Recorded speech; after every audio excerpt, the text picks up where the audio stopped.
Hello and welcome. I am Lisa Solomon with Common Sense, and we are so delighted that you're joining us today for this very important discussion, the 411 Common Sense advice about when to get your child a phone.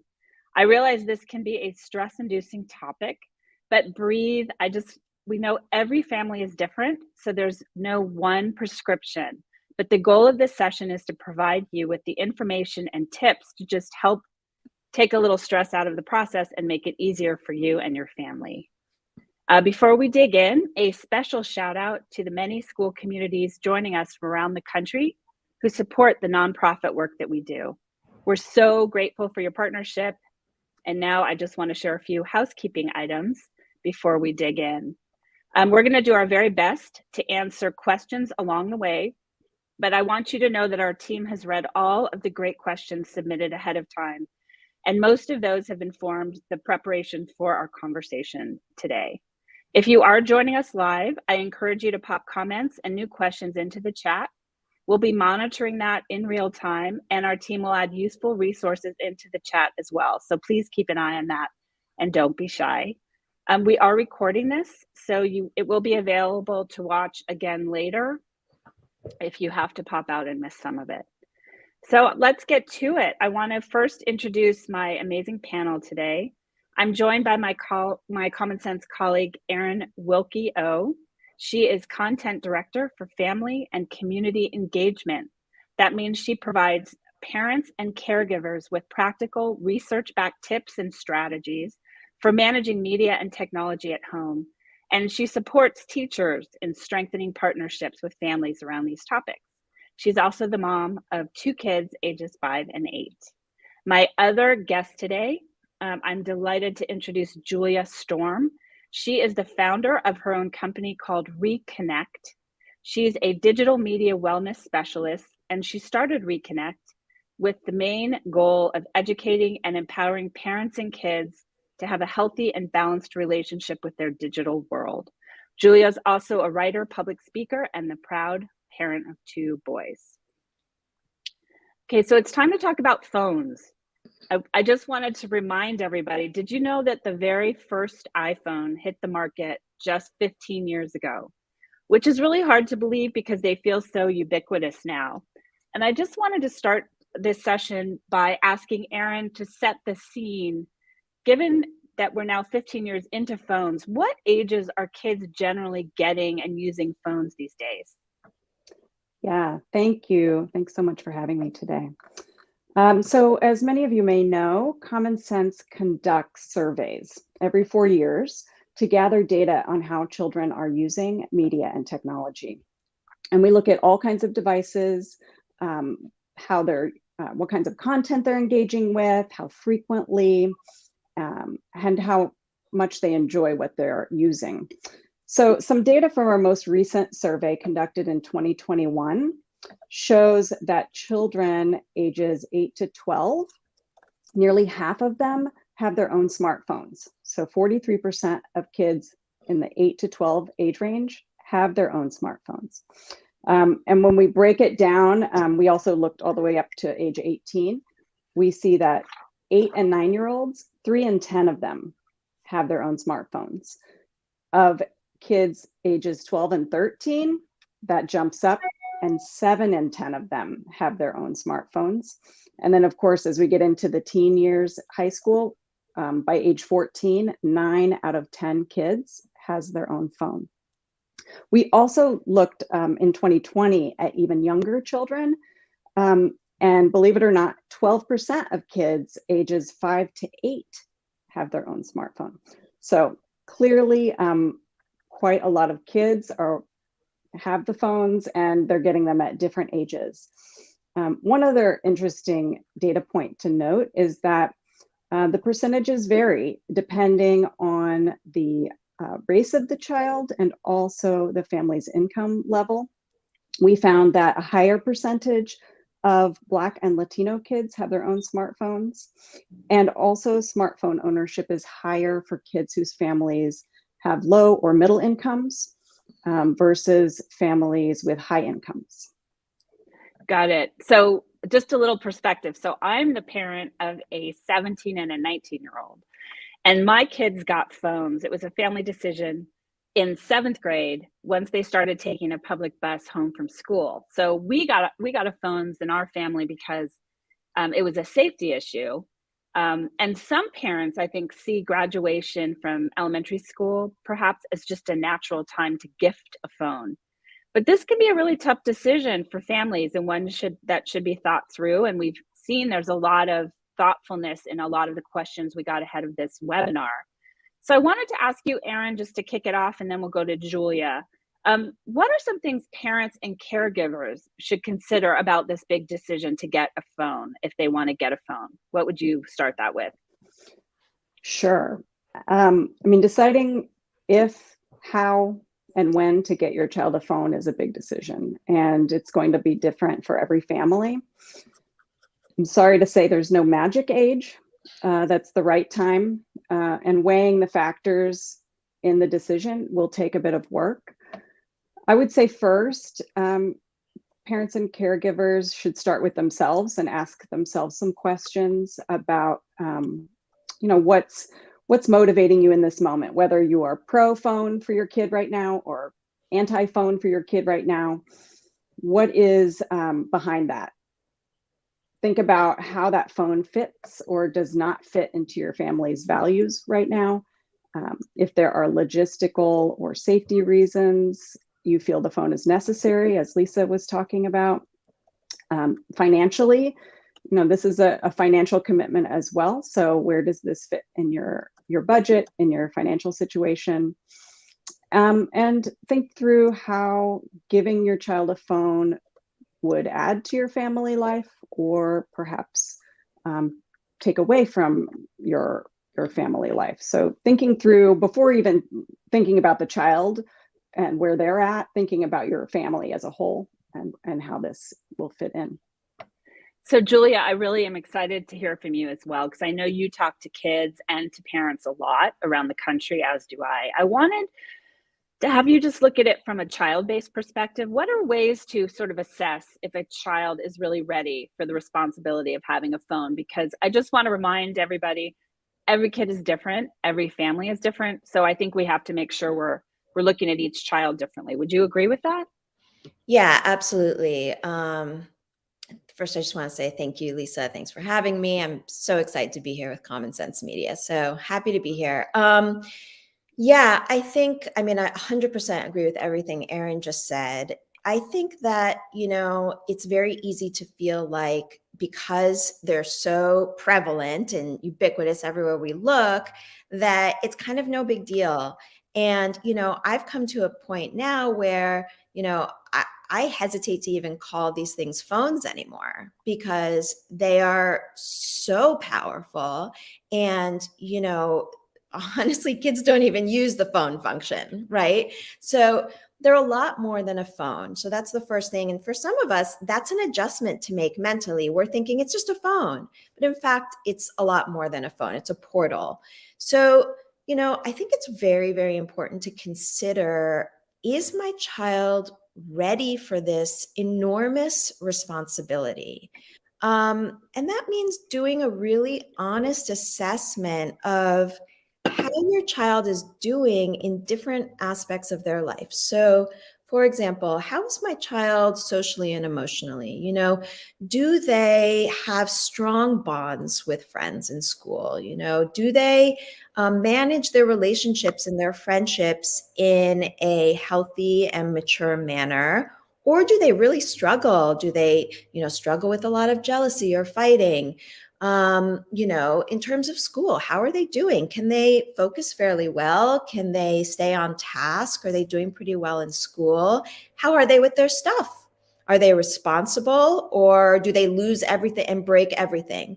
These are all things that we really want to consider, because for when you give your kid a phone, anything that they're struggling with already socially and emotionally, it's going to go tenfold when you add a phone into it. So if your child, excuse me, already struggles in friendships, in relationships, if they, are insecure or they're struggling with their self-esteem, the phone is going to exacerbate that. So as a parent, you really, really want to take an honest look at your child's readiness around it. Yeah, and I wanted to follow up. We are, just for everyone who's viewing, we are going to get into smartphones versus not smartphones and a bunch of other items. So stay with us. But I wanted to bring in Erin here again and just say many younger kids, even before a phone right now, they're using iPads and they're using other devices well before they get phones. Doesn't this present, I just want you to touch on an opportunity for us as parents and caregivers to start talking with our kids early on, sort of about responsible media use? Do you think this is a great opportunity to start the discussions earlier before you even get to the phone discussion? For sure, for sure. I mean, it's really, the difference in having a device that's in your pocket versus the devices that are maybe kind of based at home. We are already giving kids at younger ages access to things like games where they can chat, or even messaging. Possibly you've allowed that on maybe on a tablet. So at a very early age, we can begin helping them build the skills they'll need to use the phone responsibly and safely, right? So digital citizenship, that's what that is all about. So helping them develop those habits of mind, how to think through the decisions when they're faced with these dilemmas in digital spaces. So what is okay to share and not to share? You can have that conversation already if they're playing Roblox or Minecraft, right?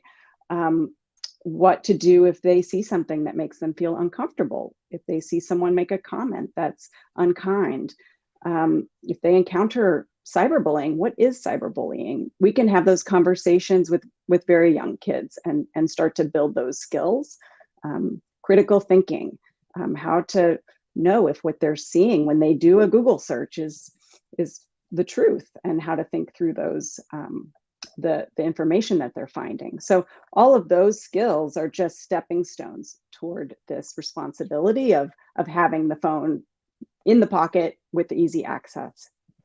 And I would just add one more little thing, which is that, because the tablets are essentially have the exact same thing on them that the phone has, other than maybe calling. You can call basically from tablets too, and you don't take them with you.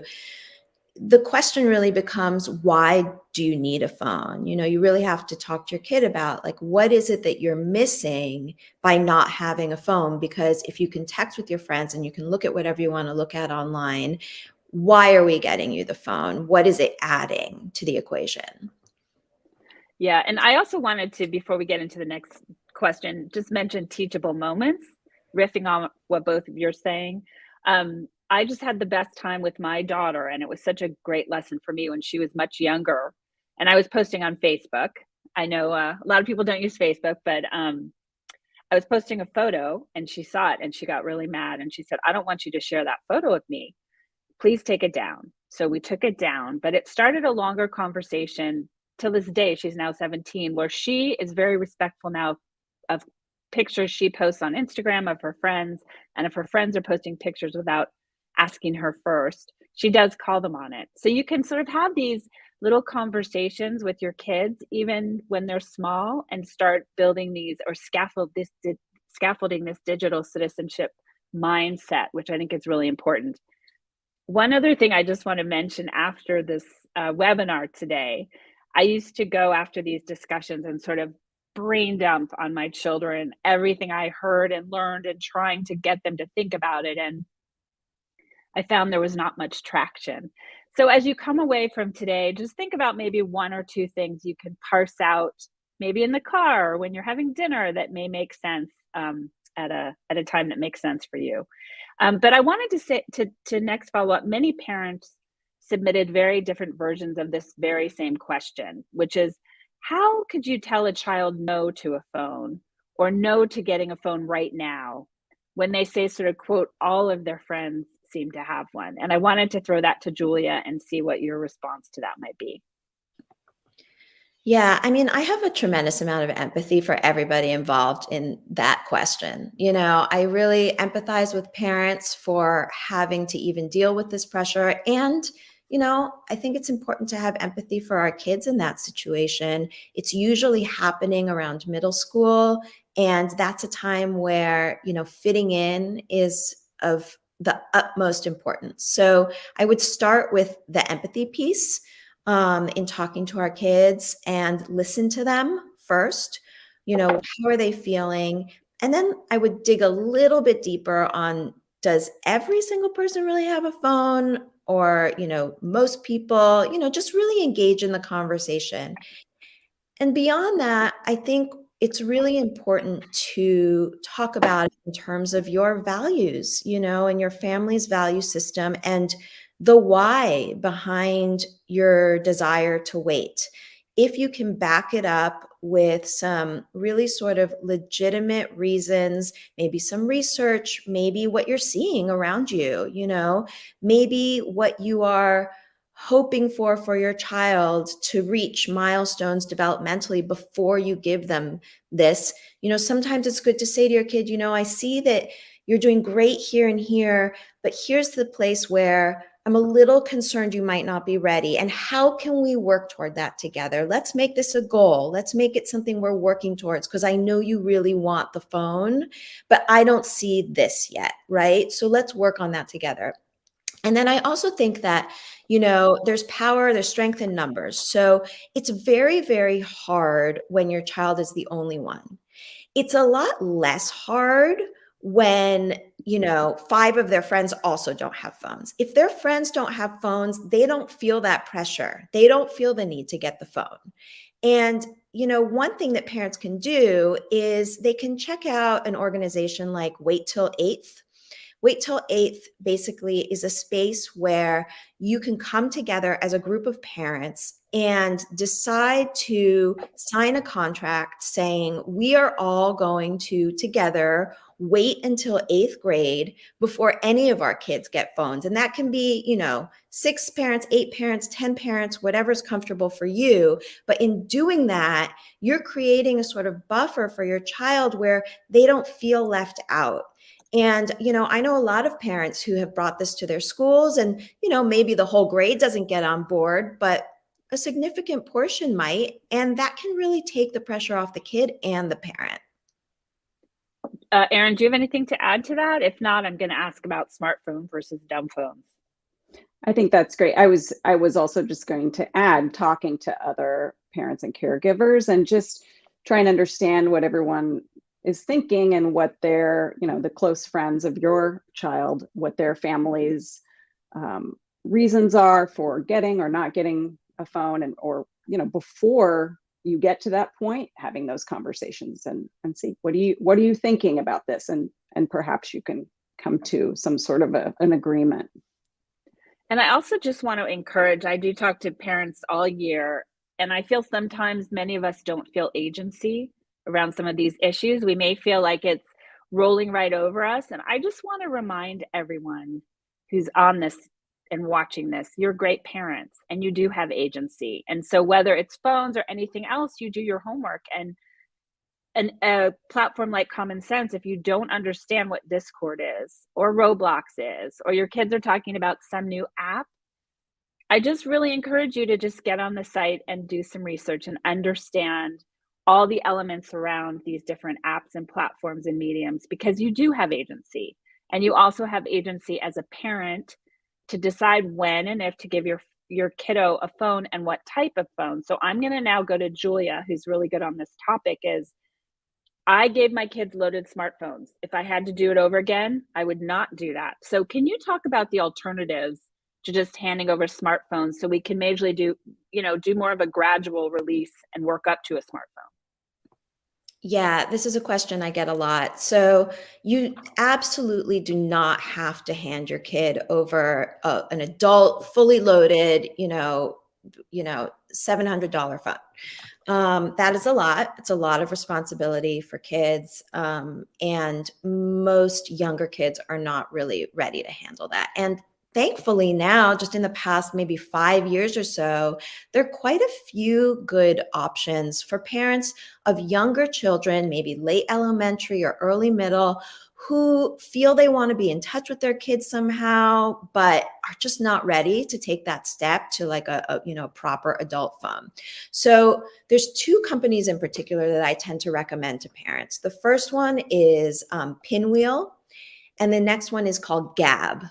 And I just want full disclosure. I just want to put out there that I am an affiliate for Pinwheel. So, but both of them are great options. They are smartphones, but they are built with an operating system specifically for children and for families. And what that means is that while they look exactly like, a cool smartphone, the operating system does not allow for a browser. There's no social media. There's no gaming on there. There is texting, there's phone, there's GPS, there's a camera, there's even apps. I can't speak to the Gab specifically, but you can go on their website. They have a very good website. But the Pinwheel, I know, they work with experts, to make sure that the apps that they allow are apps that are going to be healthy and safe for kids. So these are great options. They also cost a little bit less than, getting a fully loaded Samsung or an Apple phone. And so you don't have to worry quite as much about your kid throwing it around.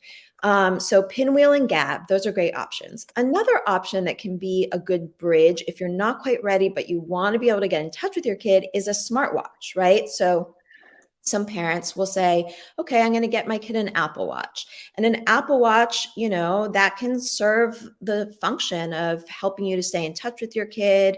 It can even help your kid set reminders and stay on task with stuff, but they're not going to be on there browsing and playing games. And, on a lot of the smartwatches and, on the Apple Watch, you can set it so that you have parental controls on there. So you can shut certain things off and only make certain things available. So I think those are really good options. It used to be like, it's a flip phone, is that? And, the truth is that no kid wants to walk around with a flip phone. They would rather have no phone. And that's what I hear from kids all the time. It's too mortifying for them. And it makes them feel as though their parents don't trust them, that their peers will see them as, unable to handle the responsibility. But these other phones, they actually look like phones and behave like real phones. So those are good options. And then if you want, at some point we can also talk about, okay, I did get my kid a real phone, or I want to get my kid, a real adult phone, but is there a way for me to make it more kid friendly? Well, that's a great segue, because I was going to then ask you to follow up on what are some ways if you decide to get your kid the smartphone. Yeah. And again, this is a no judgment space, Yep. meaning we are just giving information to everyone watching. But if you decide to go with a smartphone, what advice would you have on how parents can set it up to be more kid friendly, safer? We've also gotten a lot of questions about sort of how to monitor inappropriate content and try to set up some guardrails. So maybe start with Julia, and then Erin, if you have anything to add, please jump in as well. Yeah. So if you decide, I want to get my kid a phone, an adult phone, great. But I'm not sure I want them to have access to everything. The good news is that, both Apple and say, the Android phones, they make this a lot easier now than it used to be because of, the Apple family sharing, or Google has the family link. And when you use these systems by creating an account for your child, you can really place settings. So you can block out the apps you don't want your child to have access to yet. You can set time limits for them. You can have the phone go into do not disturb, from 9 p.m. at night till 7 a.m. in the morning. You can decide, I don't want my kids to have a news feed, for example, because that's going to stress them out. Or I'm not ready for my kid to have, you don't have to put social media on there. In fact, you can block it. So there are ways for you to give your kid a phone and slowly kind of start to reveal apps as they show that they're responsible, as they get older and they're more capable of handling it. One more thing that, often parents don't think about is taking games off of the phone. So when you allow gaming on a phone, your kid is walking around with a gaming device. They may as well be walking around with like a Nintendo Switch. So if you don't want your kid doing extra gaming, you don't have to allow games on there. So there's a lot that you can do to kind of restrict the phone in the beginning and then loosen the restrictions as they grow up and become more responsible. Yeah, that's Erin. Do you have anything to add to that? Yeah, I would just say, the parental control features that are available can be helpful, can also be really complicated for us as parents, and kind of a lot. So I would say they're also not a stand-in for having the conversations. Make sure that you're having the conversations with your child about what you expect them to have access to, what your limits are for the device. And it's totally understandable too if trying to navigate the parental controls for the different devices feels overwhelming, because it can be. It's a lot that the companies put on us to figure out. And so just, having those conversations with your kids at the same time is really important.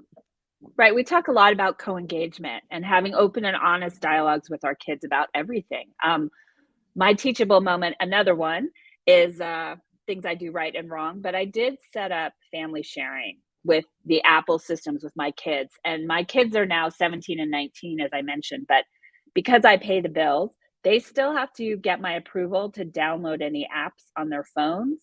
And when they were younger, we did something called an app walk, which I also highly recommend. Is as the kids sort of get older and they start downloading things to their devices, just sit down with them, not in a accusatory way, but just, hey, let's look at your phone. What are your favorite apps? What do we have on here now? And if you see something that is probably not going to go well, and it could be an anonymous app or maybe other things that they may be on and you're not aware of it, I suggest, have those discussions so they know you have eyes on it.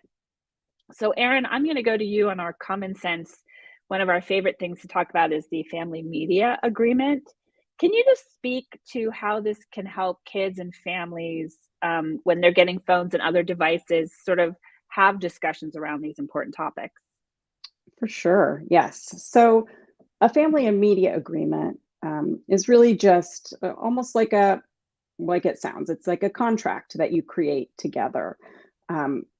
We really feel strongly that it's a great practice whenever kids get access to something new that they haven't had before when we're talking about technology. So, for example, last year I did a Minecraft agreement with my son. It was new, and we wanted to come up with some sort of expectations. Definitely recommend doing it together.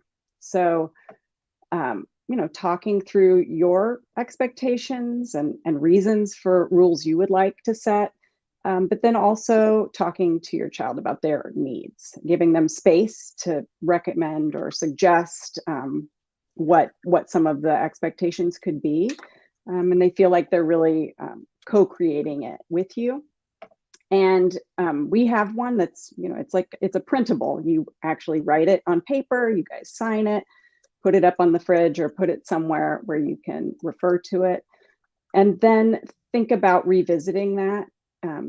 It can change depending on time of year. Maybe you renegotiate at the end of the school year. Maybe just as they get older, things change and you start to modify the rules, the times, things like that. But it can be a really great way to have these conversations with your child. And as I said, Common Sense has one. Other organizations have other formats you can use, or you can just create your own. That's great. I want to actually, this is an interesting thread to go to a question we got in the chat, which I really enjoyed and thought was important, is how do you control parental controls when your kids are tech savvy? And many of them do know how to override things, and many of them are much more tech savvy than we are. So, Julia, do you have any thoughts on that?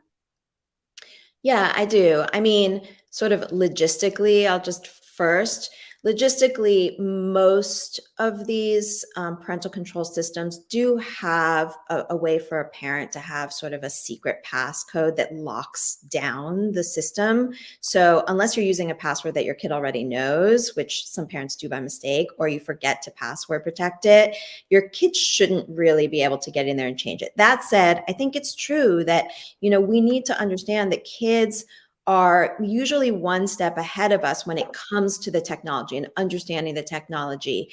And, I think trying to play whack-a-mole, on every new app and every new technology, it's too much to ask of parents.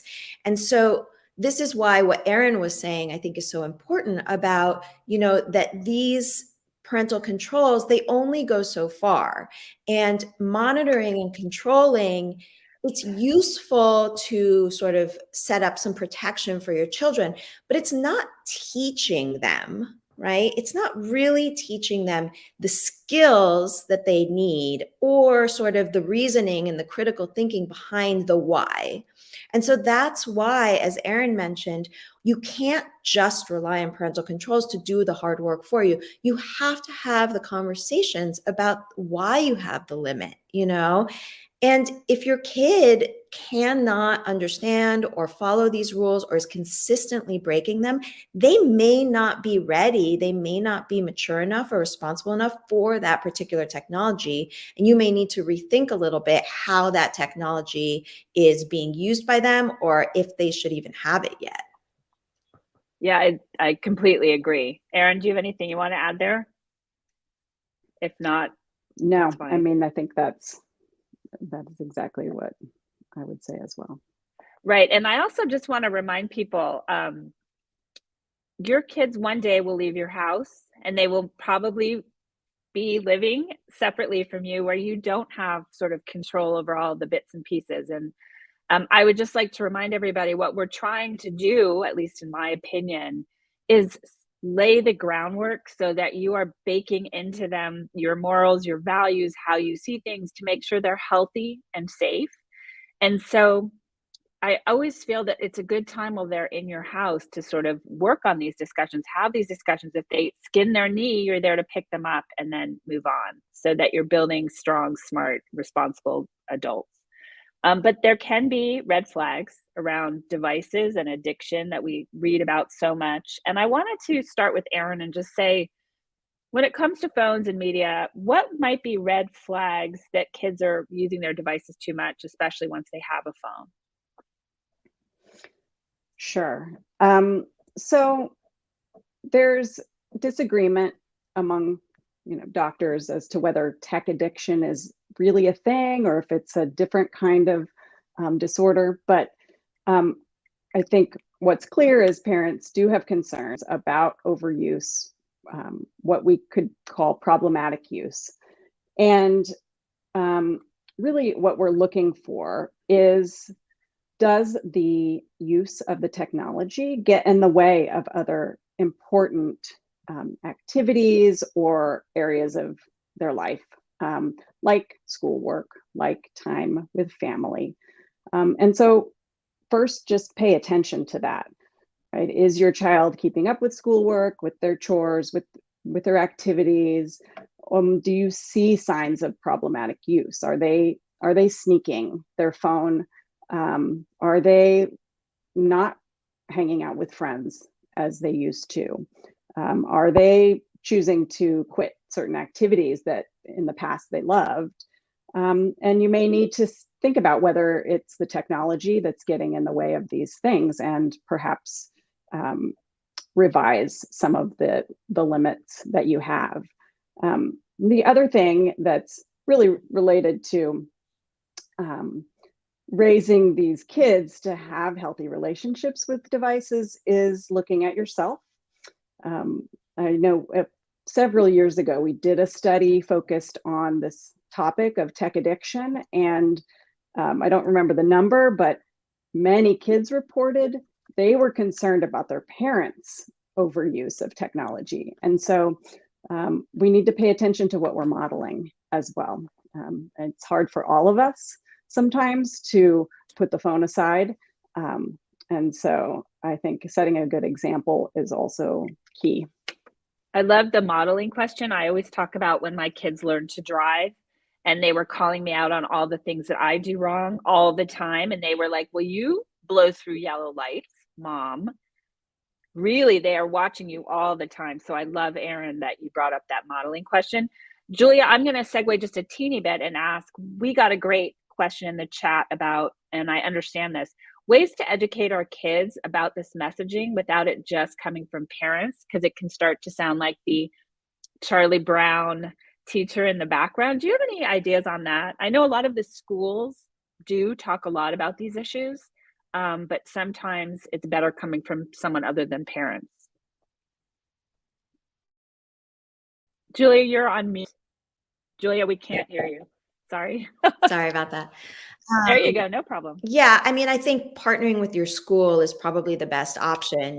That's a lot of what I do is go into schools and work with them and work with the kids. And that's a really good way, having a third party come in and work with them so that they're not just hearing, kids really will drown out their parents a lot of the time. There's a lot of interesting media out there. I always feel like ripping from the headlines is always an interesting thing for kids, so often we'll see stories of, things that maybe we think our kids should know about. And if it's something that happened, to a real child or in a school or something, that can be, a way you can just kind of, email it to them or text it to them and kind of get them thinking a little bit without it having to come, straight from you.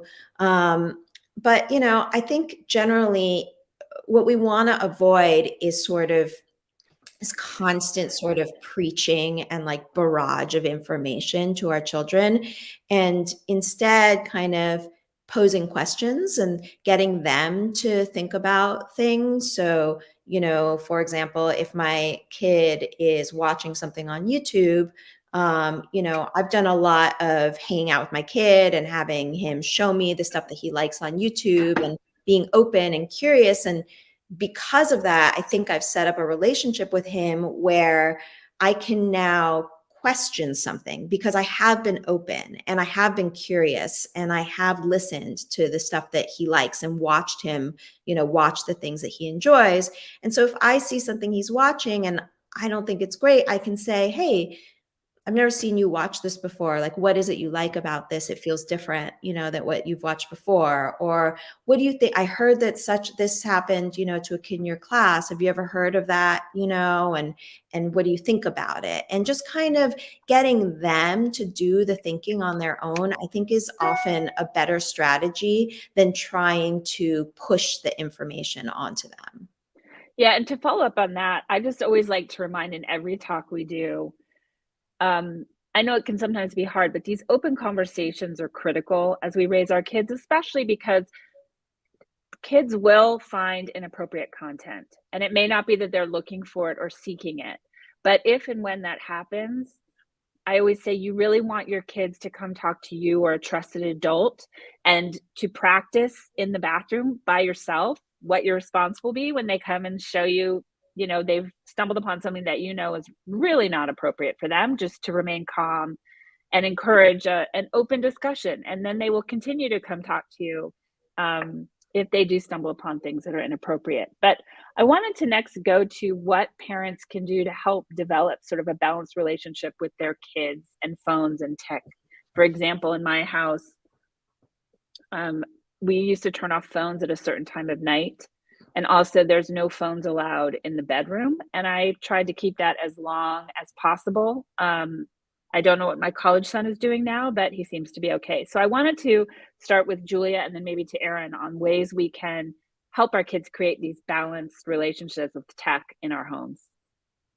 Yeah, I mean, I think a lot of that comes down to, creating a sort of healthy culture around technology in the family. And that's not just about what your kids are doing, it's about what you're doing too. And, our kids are always watching us and we're setting the main example for them of how to live life. So I think setting up your home in a way that, you're able to create sort of a delineation between technology and the rest of life. So that could be something as simple as, get a charging dock and put it somewhere, in the kitchen or wherever's convenient in your home. And when you come home, put the phone in there, have the kids put the tablets away every time they're done. Make it a habit that like, oh, I'm not using this right now. It's going to go away in its own spot, can charge there because I'm not using it. It doesn't have to be in my pocket. It doesn't have to be thrown on the couch. So that helps to create space, not having our phones and our tablets at the table so that we can experience what it is to share a meal together, to practice our conversation, to, connect with one another, connect with our food. Like you said, Lisa, keeping devices out of the bedroom is so critical. And I know that gets a lot harder when, our kids are teenagers. I would say at the very least, keeping them out of the bedroom overnight is really important. So I think those are some of my main go-tos, but you can find other things. I often tell parents, try to think of 3 maybe screen-free zones in your life. So for me, I try to keep that the car is screen-free because that's a space where my kids can daydream and look out the window and we can listen to a podcast or we can talk or do nothing, but it's a space, right? It's a screen-free space. So trying to cultivate spaces.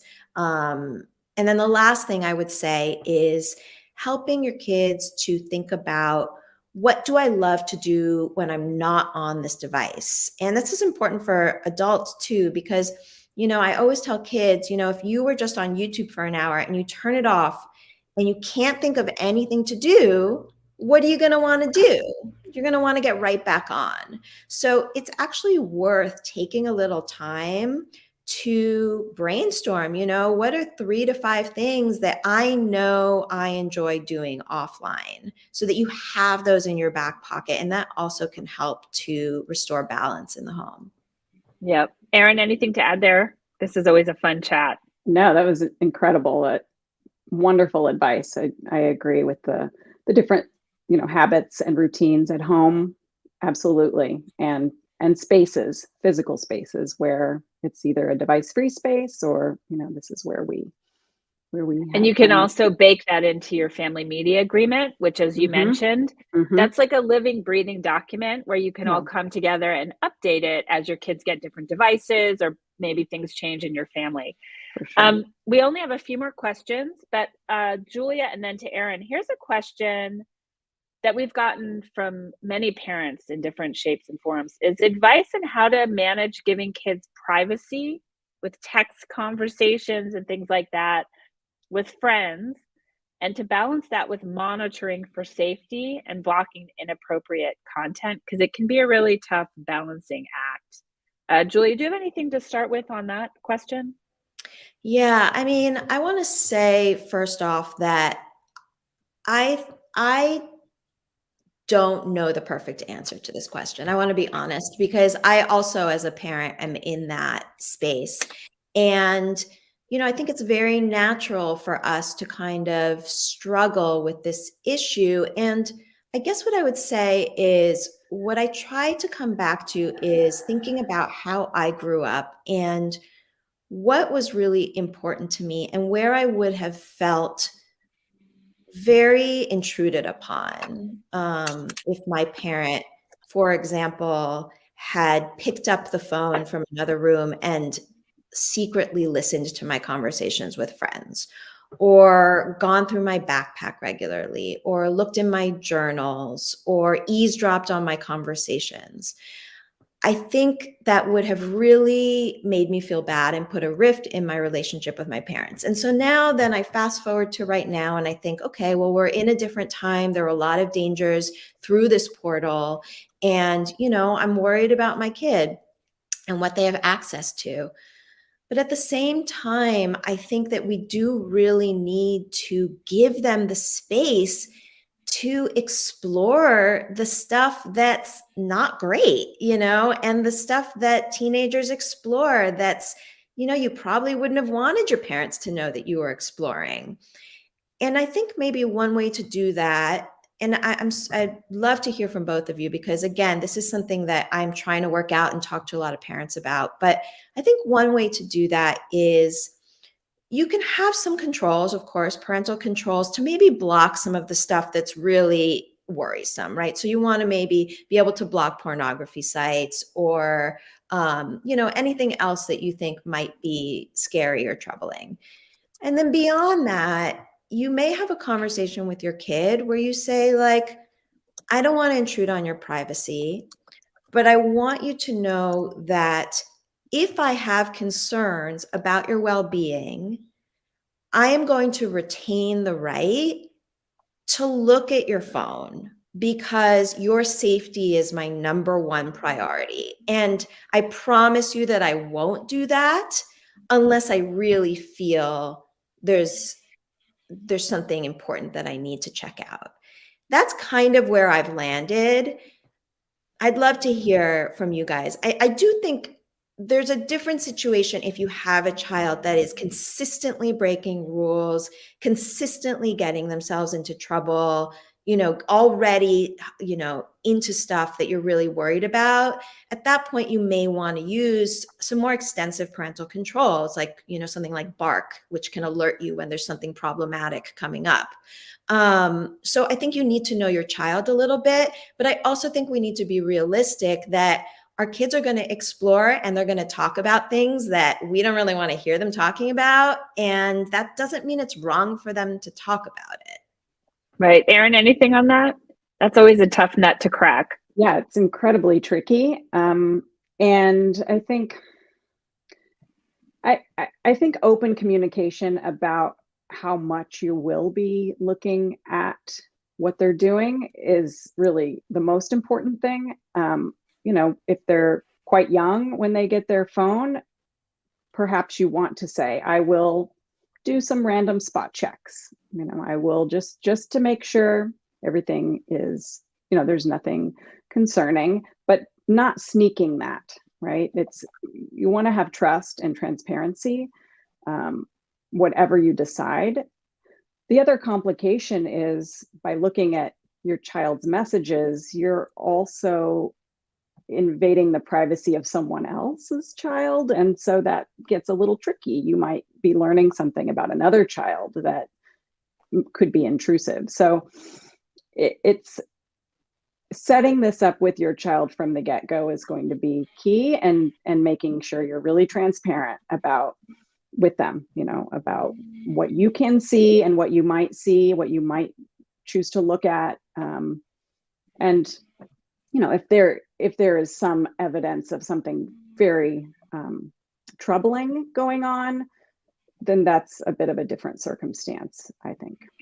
Right. And we keep coming back to this issue of talking to each other, right? So I know in some cases, maybe both parents don't have the same perspective on media and tech use. And that's really important to try to have these open, honest conversations, maybe with your partner. And I'm going to extend that to sort of when your kids go on play dates or sleepovers, or when you're I always talk about when I was little, we had no sugar in my house. So I'd go up the street and share Fruit Loops with my neighbor. Same thing with media and tech. So I want to start with Julia, then Erin, and then we'll just do a quick wrap up. But all families are different, all kids are different, and the rules may be different. So I may not allow any phones in my carpool, and you may. I just wanted to get advice on this issue of it takes a village, and how to talk to maybe other families that your kid is interacting with. Julia, you want to start with that one? Yeah, well, I love the Fruit Loops example, because I often actually point to food is such a good metaphor. And especially when you're talking to your kids about screen time, I think it's a great way to have them make a link. But I do think it's true that we have different habits and values and ways of doing things in each of our homes. And we can't expect that it's going to be done exactly the same way in every house that your child goes to. And so I think there has to be a level of flexibility.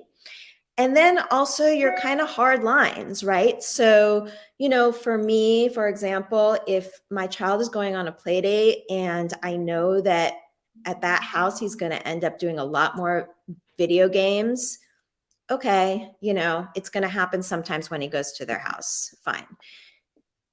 if I know that, the video games are going to be very violent and I personally don't like my child being exposed to that, then I think I can talk to the parent about it in advance. And I've done this many times, and I've advised parents to do this, is that if there are certain things that you are really concerned about, you can talk to parents without putting it on them. You take on the onus. So you can say, I'm not sure, how things work in your house. I just wanted to share with you that these are a couple things that I feel really strongly about. So, I would prefer while my child is at your house that they not have access to the internet if an adult isn't around.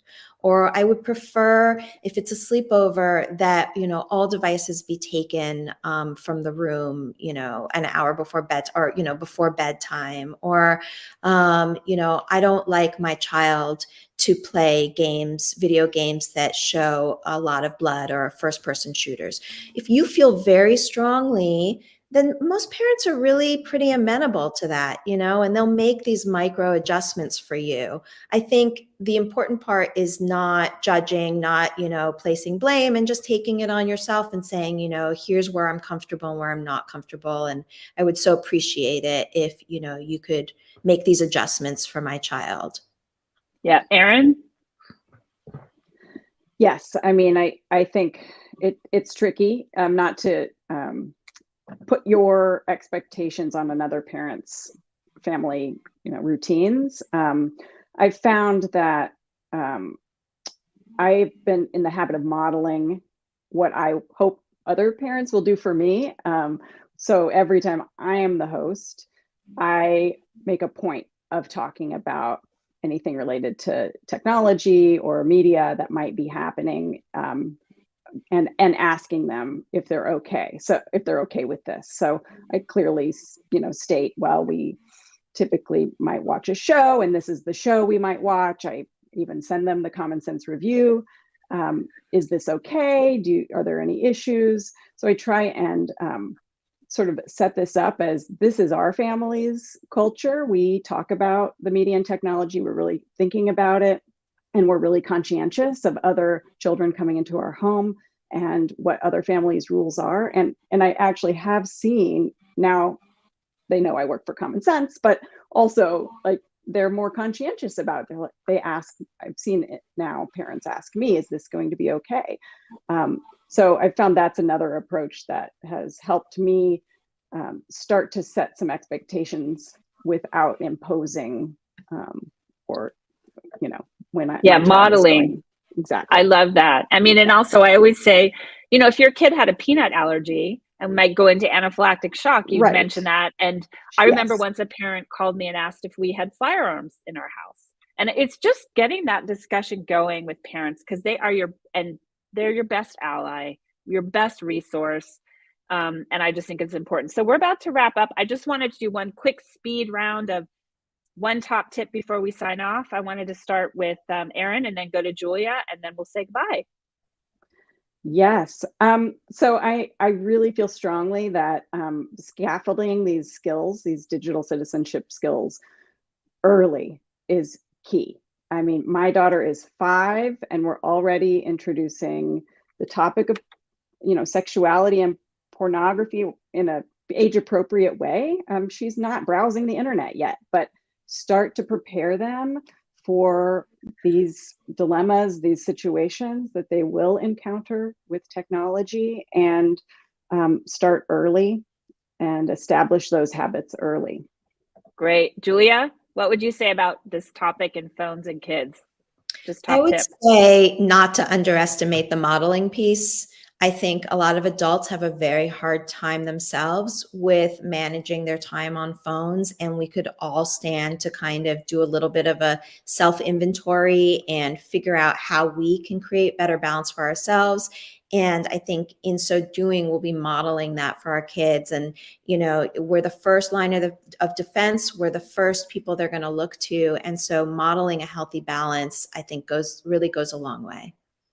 Well, I just can't thank you both enough. I want you both in my village. I want to thank Julia Storm with ReConnect and Common Sense's Erin, Wilkey for their time and expertise this past hour. And I want to thank all of you for watching. I hope we've met our goal of providing you with practical guidance to help you parent around media and tech. And don't forget to check out Common Sense Media for resources and all of our answers about raising kids in today's connected world. We also have a wonderful free newsletter, and I encourage you to sign up for that as well. And just keep in mind, we're a nonprofit, so consider a donation in any amount to support our work around advocacy and the support we give to schools and families.